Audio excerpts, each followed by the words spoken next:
Muungano wa Tanzania. Nina kila sababu ya kuendelea kumshukuru Mheshimiwa Rais kwa sababu kuu moja ya utashi wake wa kisiasa kuwekeza fedha nyingi kwenye sekta hii muhimu ya kilimo. Mheshimiwa Spika, tunaona ongezeko la bajeti kwa mwaka wa fedha 2021 2022 bajeti ilikuwa bilioni 294, lakini kwa mwaka wa fedha 2024 2025 bajeti imekuwa ikafika trilioni 1.248. Jambo hili ni kubwa, na ndio maana nikasema Mheshimiwa Rais anavyowekeza fedha nyingi kwenye sekta ya kilimo. Sekta ya kilimo ndio sekta pekee inayotoa ajira kwa Watanzania walio wengi. Maana yake nini?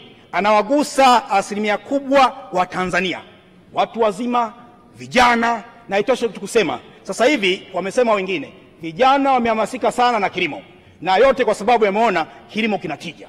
Mheshimiwa Mwenyekiti, Mheshimiwa Naibu Spika, lakini pia nimshukuru Mheshimiwa Waziri Bashe na naibu wako pamoja na katibu mkuu na watendaji wote wa wizara hii. Na hapa Mheshimiwa Naibu Spika, nirejee mafundisho ya hadithi muhimu ya Mtume Muhammad. Anasema haya kwa Waislamu. Anasema hubru watwani minari man. Maana yake nini? Anazungumzia, anasisitiza kwa habari ya uzalendo. Anasema kuipenda nchi yako ni sehemu ya imani. Hakika Mheshimiwa Bashe, wewe ni mzalendo na unafuata mawaidha ya Mtume Muhammad. Kwa hilo tu itoshe kusema Mungu atakubariki. Na sisi vijana wadogo zako tunakuunga mkono. Kwa sababu tumeona una maono na tukakupata kuangusha. Tunajua nia yako ni njema na uwezo wako tunaujua. Wewe piga kazi, sisi tupo, tutakuunga mkono. Baada ya kusema Mheshimiwa Spika, mimi nijielekeze kwenye eneo la kilimo cha umwagiliaji. Kama kuna mambo ambayo taifa letu na Mheshimiwa Bashe utaweka alama na unaenda kutengeneza, na Mheshimiwa Rais anakwenda kutengeneza historia katika taifa letu. Kwa muda mrefu sana wa Tanzania tunasema tunazalisha, lakini bado kilimo chetu tunatumia kilimo cha kutegemea mvua, ambao sio kilimo cha uhakika. Tunaona fedha nyingi zinakwenda kuwekezwa kwa kilimo cha umwagiliaji. Mathalani pale Mlimba tumeona utashi wa serikali kuwekeza kwenye umwagiliaji katika bonde la mto Kilombero, hekta takriban 53,000. Usanifu naambiwa umekamilika, lakini katika hili Mheshimiwa Bashe nadhani tumechelewa, na sio wewe.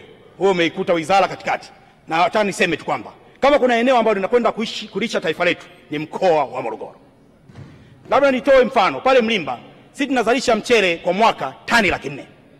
Na nchi nzima sasa hivi mchele unazalishwa metric tani 3.046. Maana yake 400,000 zinatoka Mlimba kwa kilimo cha nini? Cha kutegemea mvua. Hatuna umwagiliaji. Sasa uwekezaji wa kilimo cha umwagiliaji Mlimba maana yake nini? Tutakwenda kuleta tija kubwa kwenye zao hili la nini? La mchele. Na labda niseme tu duniani kote, katika idadi ya watu duniani takriban bilioni 8, bilioni 3.5 wanakula mchele. Bilioni 3.5 wanakula mchele, na chakula cha kwanza duniani kwa kuliwa na watu walio wengi ni ngano. Ya pili ni mchele. Tuwekeze kwenye zao la mchele. Na mimi nasema tu tukiwa na surplus tutapata fedha za kigeni kupitia mchele. Mheshimiwa Spika, niendelee eneo lingine, eneo la mradi wa BBT. Mwanzoni nilikuwa masielewi hivi, lakini sasa nimejifunza mengi. Kakaangu Bashe mwanzoni ilikuwa shida kidogo, lakini kueleza kwa dhati. Sasa nimeona dhamira yako ilivyo njema. Lakini kuombe sasa, nataka nifanye polishing tu kidogo. Sasa hivi nikuombe, njoo pale Mlimba, mfano Mlimba, nenda kwa wale vijana kule wanaofanya kazi ya kilimo. Usiishie tu kwa maeneo haya. Pale kwa mfano maeneo yote, sio tu Mlimba, uende Mbeya, uende Iringa, uende Njombe, na najua mpango unao, lakini nataka tu uende haraka. Twende pale Mlimba tukapata takwimu ya vijana wanaofanya kilimo cha zao la mpunga.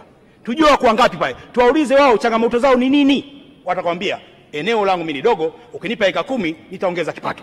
Atakwambia mimi pembejeo ni changamoto. Atakwambia mimi pembejeo ni masoko. Sasa haya yote utayapata kule, na kwa sababu una passion, uwekezaji wako ni mdogo sana kama kumsukuma mlevi kwenye mteremko. Baada ya kusema Mheshimiwa Mwenyekiti, na mwisho nihitimishe kwa kusema zao la kokoa, Mheshimiwa Bashe, tusaidie kata ya Michenga na kata ya Mbingu. Wewe unafanya jitihada kubwa kuhakikisha kuhamasisha zao la kokoa, lakini wenzako wanakata mikokoa. Na hii niombe utolee maelezo hapa. Tuna changamoto Michenga, tuna changamoto pale Mbingu Chiwachiwa. Wananchi wamejenga wamepanda kokoa lakini zinafyekwa. Asante. Mheshimiwa Kunambi, asante. Na Mheshimiwa Bashe, kokoa ya Tanzania inapendwa sababu ni organic. Hongereni watu wa Morogoro kwa kokoa nzuri. Mheshimiwa Kawai.